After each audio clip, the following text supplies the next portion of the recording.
you want to legalise your development, you want to legalise your extensions.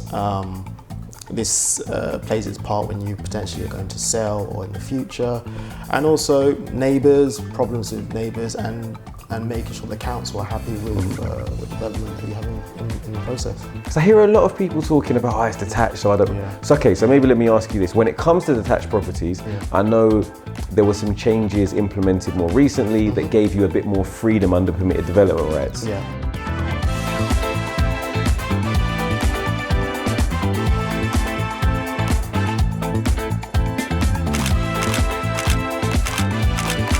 Welcome back to a brand new episode of The Property by Kazy Podcast. The London, the UK, everywhere's favourite property podcast. Now today we are joined by none other than Mr. Alex from AA Drafting. How you doing? I'm good, thank you. I'm So, very good.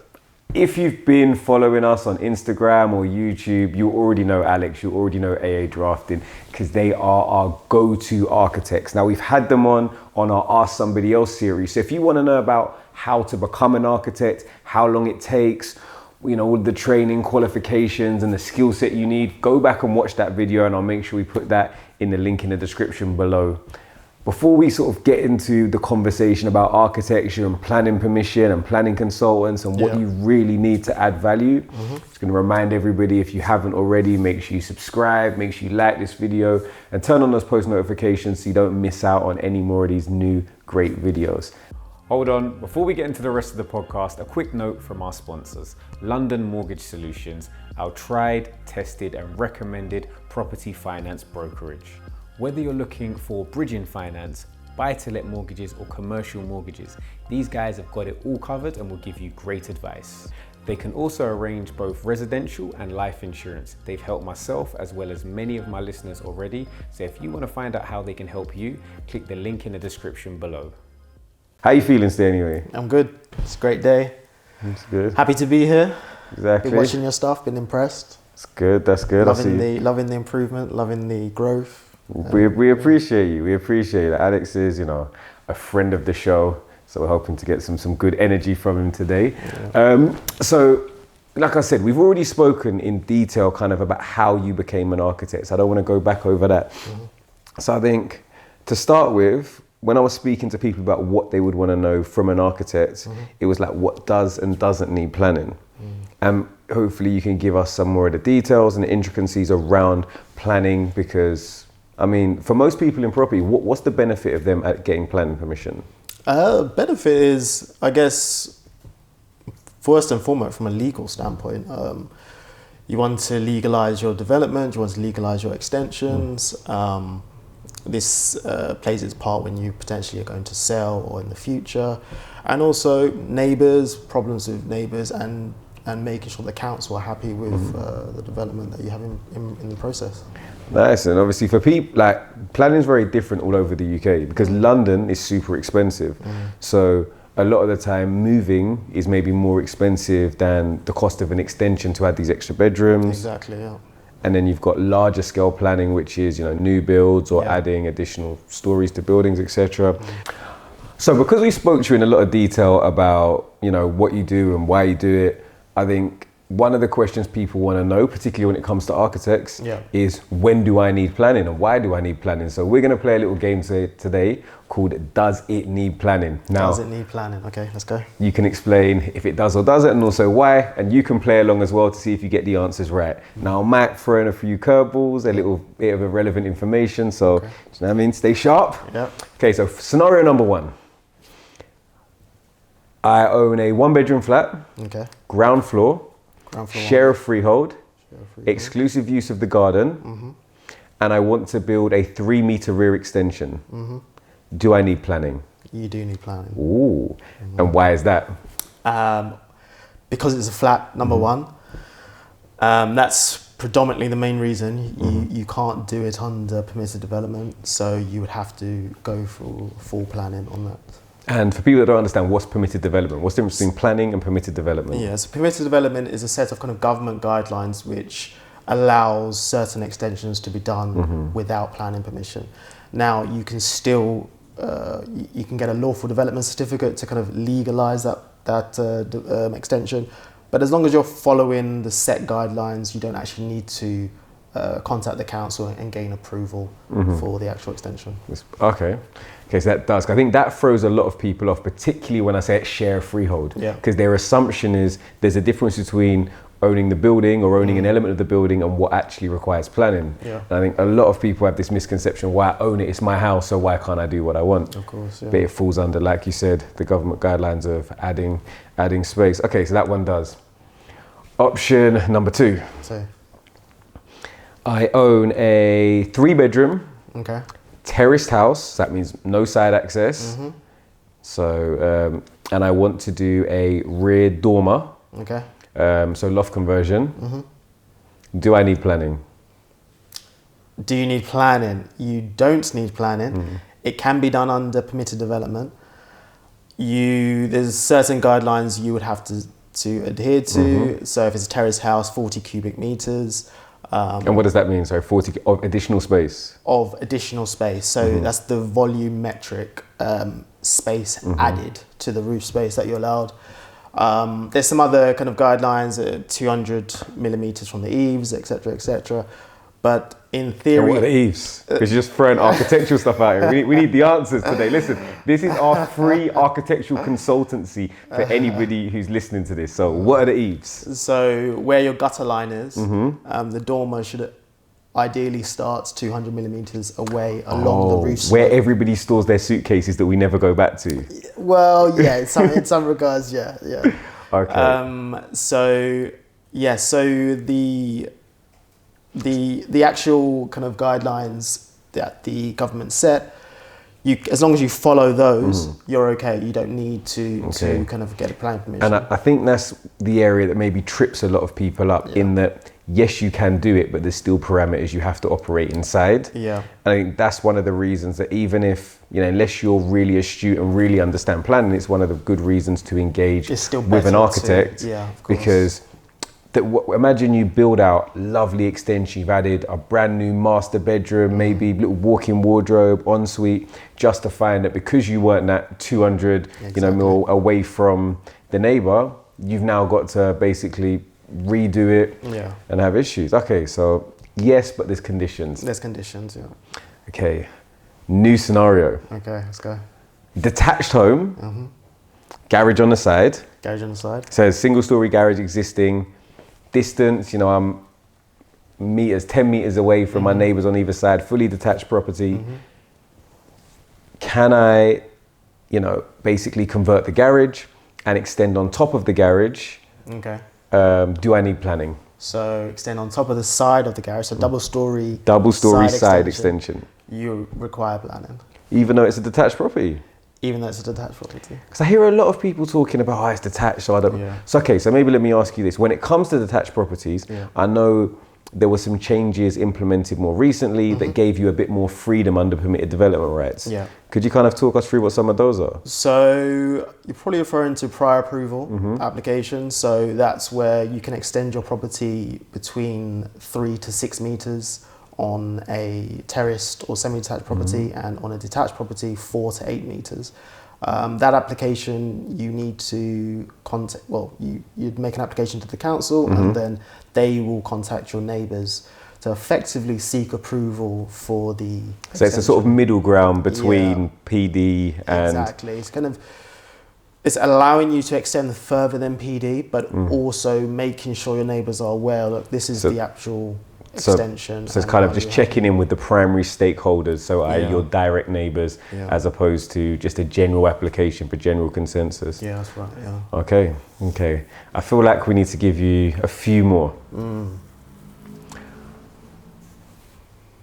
I want to build a swimming pool outside in my, this detached property, reasonable amount of space, but no covering, so an outdoor swimming pool. Do I need planning permission?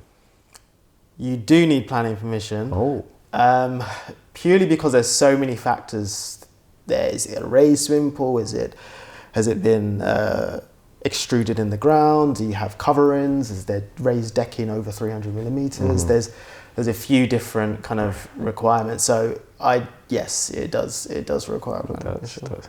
And I think that's one of the reasons why, you know, it's so important across property, you know, to make sure you have the right experts to assist you along your journey at every step. And we use this example when we speak to solicitors, when we speak to brokers, when we speak to architects.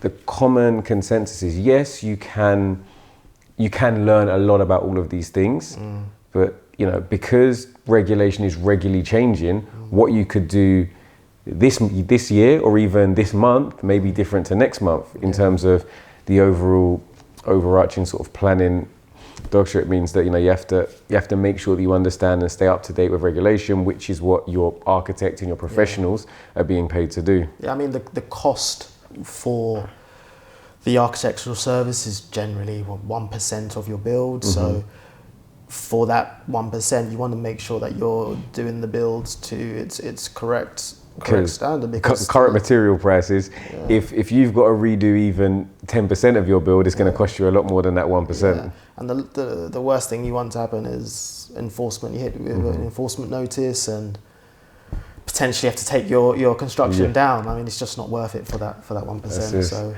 I really like this game called Does It Need Planning? I thought I was going to stop it, but I think like this is just going to be a running theme. Okay. So I've got a semi-detached house. I want to do a large outrigger extension. Okay, it's got outrigger. Okay. Do I need planning? So I'm guessing you want to extend over the outrigger, so that'd be a double dormer. So semi-detached, so it doesn't need planning. You can do that under PD, double dormer. Semi-detached, so 50 cubic meters, not 40. 40 is in terrace. Semi-detached, so it's 50 cubic meters. So slightly larger extension you can do, and that will extend over the main building and the outrigger of the house. And just to understand, because I think you said, you know, about 50 cubic meters, we spoke about 40 cubic meters on a terrace, and that can be done without planning under permitted development. But if you wanted to combine extensions, does that change where it falls? So if I wanted to do in that same property a rear extension of 3 meters or a side return extension of a certain size, do I reach a point where you have to go for planning because you added too much additional space, or do all the applications, as long as you tick the boxes? As long as you tick the boxes, it can be done under PD. PD is very much a checkbox exercise, and knowing the kind of boxes to tick allows you to kind of build your extension. In terms of kind of maximizing your property, is the best form and best use to do that. So yeah, as long as you're kind of hitting the points with permitted development, I always advise clients the best way to go forward to enlarge your property is PD.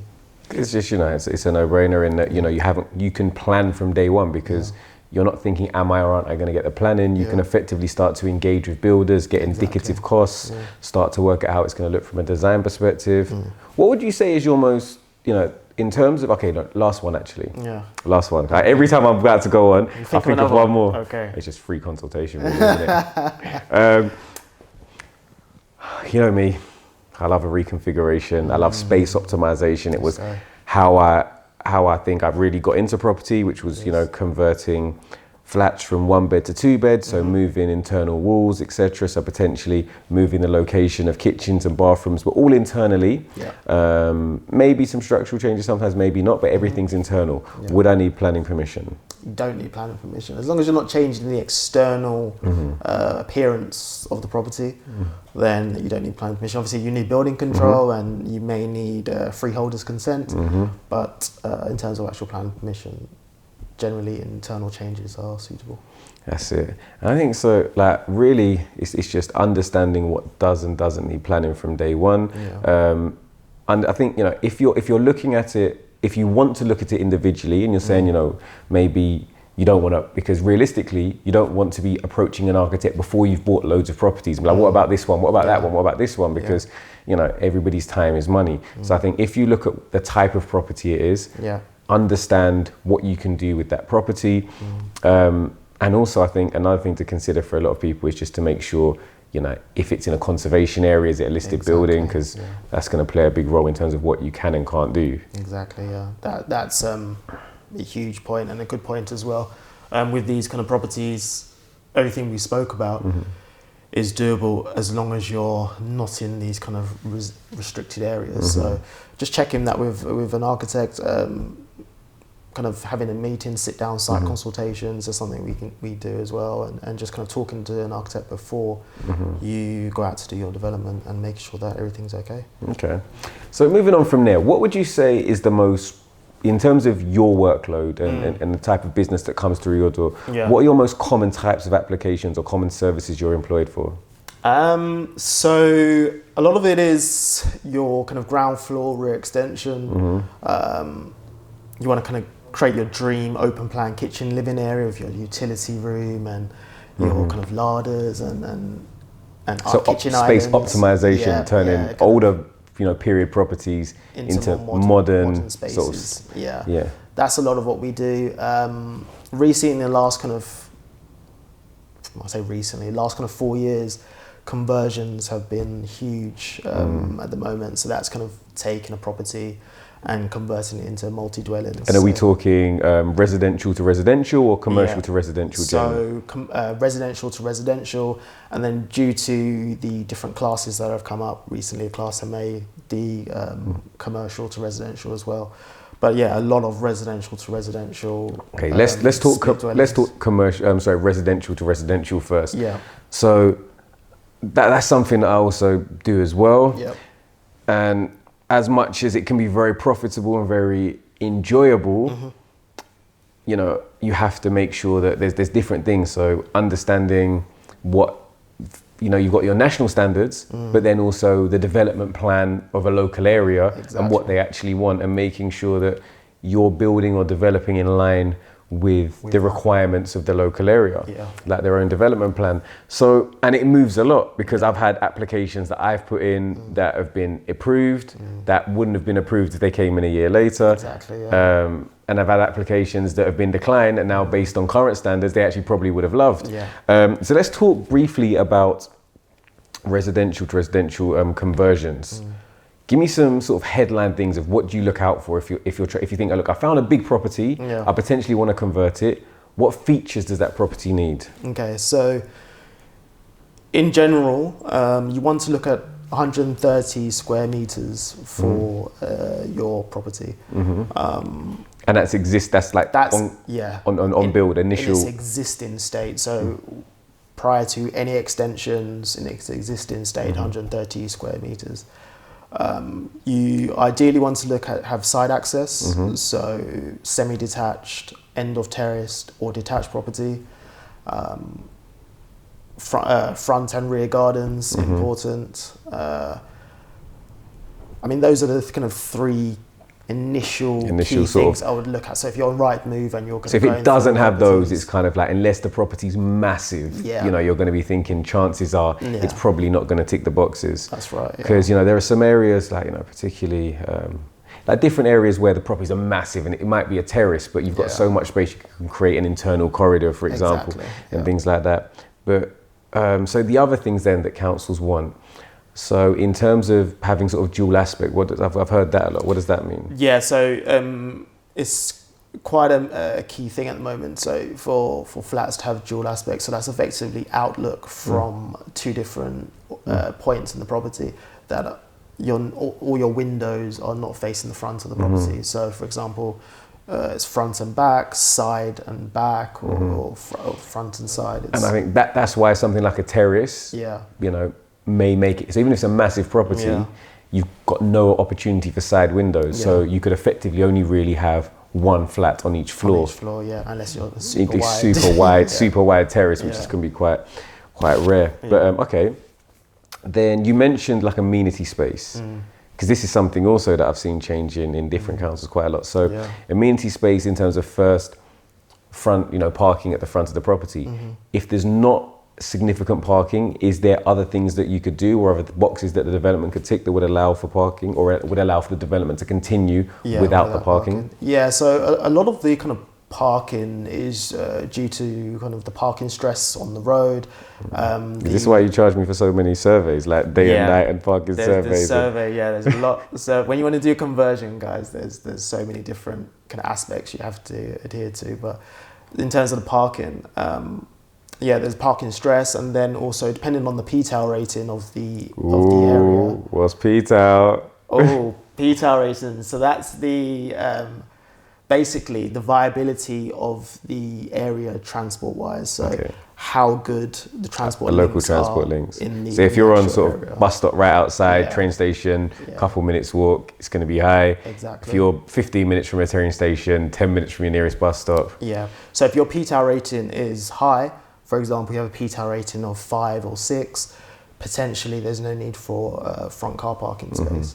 So that's something that's it. It's options. I think that's the thing about development. It's outside of we're trying to tick boxes. Yeah. If you take the developer hat off and look at, okay, what are you trying to do? You're trying to create, enjoyable homes for people. Yeah. So it doesn't necessarily mean that everybody drives, but it needs to be for people that don't drive. You can tick the boxes of how can they commute, and which is why you see a lot of the cycle stores, and things like that. Okay, then we spoke about the rear amenity space. Yeah. So rear amenity space. Previously, we had a lot of stuff where they would say, okay, firstly, if you go to older developments, big communal gardens. Yeah. Everybody has access to a communal garden, and that ticked the boxes. More recently, we had, separate gardens. So you had the side access, and people had partitioned areas of separate garden, which means people had their own space. Yeah. Now I've noticed more changes where they actually want direct access to outdoor space, which means balconies. But then balconies, you then have the issue of overlooking. Yeah. So we've seen a move towards maybe more internal balconies. Yeah. How has those changes? How have they impacted, your clients' conversion applications? So a lot of those are really council dependent. Okay. So for example, in Croydon Borough, which we do a lot of work in, they direct access to a garden now at the moment in kind of 2022 is a big thing. So the property. I mean, it was post-COVID, post-lockdown, people spending more time at home. Yeah, but it used to be that you could kind of go out from the front of your property around the side access into your garden, but now there's a new directive that's just come out, and they want kind of direct access to amenity space. So effectively, you've either got balconies, you have internal corridors, or you have kind of ground floor direct access to your garden space. So it's just something you have to factor into your design. And I think that's interesting that it's local area directives, and it just highlights the importance of an architect knowing planning as opposed to just knowing the software, AutoCAD, Rhino, etc. Exactly, because anyone can design. I mean, I can't, but a lot more people can design. Yeah, anyone can kind of design a kind of nice development, nice conversion on paper. But it's also understanding. Okay, this is what Croydon wants. This is what Bromley wants. This is what Lambeth or Lewisham wants. So it's making sure that you understand and know the individual local directives. For each council. Brand new series with myself, Kaz from Property by Kazy, bringing together some of the best developers and development projects across the UK. This is probably my favourite flat because of the challenges. This property was purchased for approximately 980,000. So we're now in the hallway of flat number 9. We should be generating £4,250 per calendar month. Yeah, we did a full rewire, full replumb, the boiler's over your shoulder, all the copper was gone. You've got the flip deals, BRRR, ground up construction, new build houses, conversions, office to residential, you name it, we're gonna go and see it. So if you wanna see some of the best developments in the UK, subscribe right now.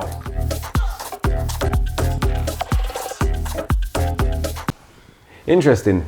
That leads me on to something that I wanted to ask about actually. So the difference between an architect and a planning consultant and where they both fit, because for me, using you, I don't really engage with a planning consultant because AA drafting does a lot of that work. But at what stage would you say, you like that one? But at what stage would you say and when people should engage with a planning consultant? Okay, so an architect, in theory, what we do is come up with designs. You know, we take something and from its conceptual state, and we kind of take the ideas in your head and put them onto paper.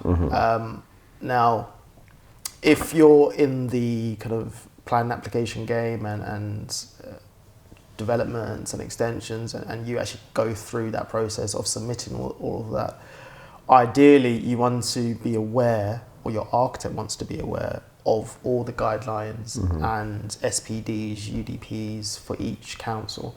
Acronyms. So that's where a good architect will understand both of those. Or architect that kind of specializes in planning will understand both of those aspects.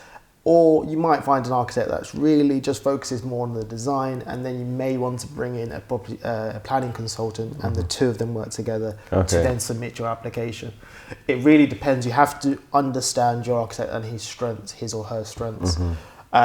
Here at AA Drafting, what we like to do is kind of combine the two. So we understand the council's guidelines, understand all of the SPDs, UDPs for each borough that we work in, and then submit planning on behalf of our client. And I guess it's because you specialize in specific areas. Sometimes you'll get architects that maybe cover nationally. Exactly. So therefore, the idea that, you know, anyone, unless they're a massive firm, have a specific architect for each council and each local borough to understand their requirements. I think, it's like you say, it's just understanding who you're employing and what their strengths are and playing to those and complementing them with a planning consultant should they be more focused on the design element. I mean, your architect should try and be as honest as possible with the client. Say, look, this is a new area that we're working in, and we would advise you to get a planning consultant. That's something that they may do. But again, someone like myself and our company, we have boroughs, we specialise in it across London, and we don't need a planning consultant for those areas. But maybe if you had a client that maybe they'd used you for years and they said, look, we've got this like large development in Newcastle, you weren't familiar, then maybe employ a local planning consultant. Makes sense. So we spoke about the residential conversions. Another thing that's hot, if you go to the property meetups, the property networking events, the seminars, we're seeing commercial to residential conversion. Now that's changed quite a lot, you know, over the last couple of years. So where does it stand, and what's the landscape of that like at the moment? I mean, it's a good way for developers to kind of get into residential conversions, kind of taking commercial properties which are empty, and using Class MA, applying for commercial to residential. And what is Class MA? So it's a new kind of PD guideline that's come into play. As long as, again, hitting check boxes, as long as you tick all of those check boxes, the property's been vacant for a number of period in time. You have the space standards. There's different factors for which you have to hit, but as long as you're kind of hitting these points, you can convert commercial to residential. You know, I think with the decline of the high street, with the move to more online shopping, you know, there are a lot of areas that typically would have been, you know, your local stores don't have that same attraction, just don't have people that want to go and, you know, lease those properties, which means they sit vacant for a long time, which does present opportunities. I think it is like with anything, just understanding where you can and can't do that, because if you don't tick the boxes, you'll end up with something that, particularly if you have an application declined, devaluing the asset. So just making sure if you are looking to get into that, you understand completely from a top level, you know, the types of properties that can be converted and why. And it's good. I mean, it's a good way for residential properties. I mean, we did one recently for you in Bromley, a nice 2-bedroom flat on above the commercial. So it's the reality is that what was previously used there, the fact that it was office space above on that specific high street, there wasn't really a demand for it. So in terms of what it creates, nice front access, still good shop. We actually potentially could have gone. We were speaking about getting a couple of units and said, you know what, I think we're just going to rein it in, get one nice unit and retain a nice commercial, which we're looking at making the HQ, so we might even get you to come for some meetings. We can get you to commit your time, but there's a lot. It's an interesting space, and I think I'm seeing a lot of people doing some really good projects. We had the guys from Brighter Investment come down. They were talking about some of the stuff that they're doing. They just bought a bank. A lot of people have been buying banks. Banks have been selling off a lot of their commercial properties. So there's a lot of opportunities out there. I think it's something we can definitely look to take advantage of. I think the last thing I wanted to talk to you about in regards to planning was, look, sometimes for whatever reason, like people haven't got planning. That may be individuals, it may be people that, you had people in your family that would wanted to do developments but didn't necessarily do it the right way. Maybe you've seen something that's being used as something else, but it doesn't actually have planning. And in that instance, people apply for established use applications. Now, what is established use and when can it be used and how does the process really work? Okay, so as you mentioned, sometimes you have kind of properties where a house, for example, and the developer, or back in the day, it was split into two flats. They now have separate bills. They now have separate council tax, and effectively, established use is legalizing that development into two properties. So effectively, you're getting your planning permission on the basis that it's been used for a certain amount of time as that. Yeah, so then you have, again, certain checkboxes that you have to meet. Now, generally it's 4 years consistent use, separate bills, kind of neighbouring letters as well helps. Yeah, I've seen that. It's like a statutory declaration to say I've known this to be this for this amount of time. So there's those are kind of different forms, and the larger your application, the more you pack in to try and convince a council that this was 2 flats and is remaining 2 flats. The easier it is to gain approval. To gain the established use. I think that's it. I think a lot of people will see stuff and maybe see that, it's been on, I've checked and it's been registered with the council for council tax for X many years, so that's enough. But the reality is you need to bolster that application. So you need bills for the last 4 years, the actual council tax bills to show it was in, because it's not just that it was in existence, it was actually in occupation as well. Okay. And can that same be said, like, can you use established use for maybe extensions? Or you can in some instances, as long if for example, if you wanted to do established use PD extension, as long as you're hitting the points, you can. If you have an extension which is outside of PD and you wanted to establish that, you can put in a retrospective application. Because I'm asking a question for something that I'm looking at auction tomorrow. Just hypothetically speaking, there were I checked it. There've been some extensions. There was no planning for these extensions. But they'd been in situ for over 10 years. In terms of evidence, I'm thinking of providing it's the old Google Maps to show that it was there. Screenshots from 10 years ago.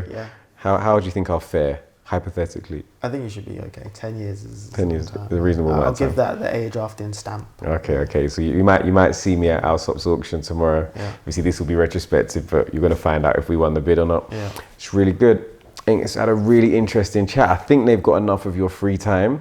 For people that are looking to engage with you, I know that, obviously you do pretty much everything when it comes to planning. So whether it's rear extensions, loft conversions, lease plans when people need a new lease, so lease extensions, down to feasibility studies for people that maybe have got a site and they want to know realistically, maybe on a block plan basis, what could I potentially get to maximize this site? I know that you do all sorts of stuff, design and build, more sort of like turnkey projects and structural drawing. So for people that want to get any of those services from you, where can they find you? So you can find us on Instagram, that's at AA Drafting Solutions, that's AADRAFTING Solutions, and our website www.aadrafting.co.uk. It's good. You went to spell just the drafting, not the solutions. I'm hoping that. Oh, okay. I'm hoping. I just feel like it was 50-50. The general public can spell Listen, as the dyslexics, I'm talking with a S on the end. So. Okay, I'm talking from the dyslexic point of view. We would have loved everything spelt, but I'm sure you'll all be fine. I would have struggled, but I'm sure everybody else is a lot more literate than I. And I think that's really interesting. The last thing I'll say is, look, I know our architects working on your super busy, so I know the website. Contact us form is generally the best way to get in touch. It means you can specifically outline what it is you need help with. It's going to come through to the admins who deal with that and allocate it to the individual architects. Yeah.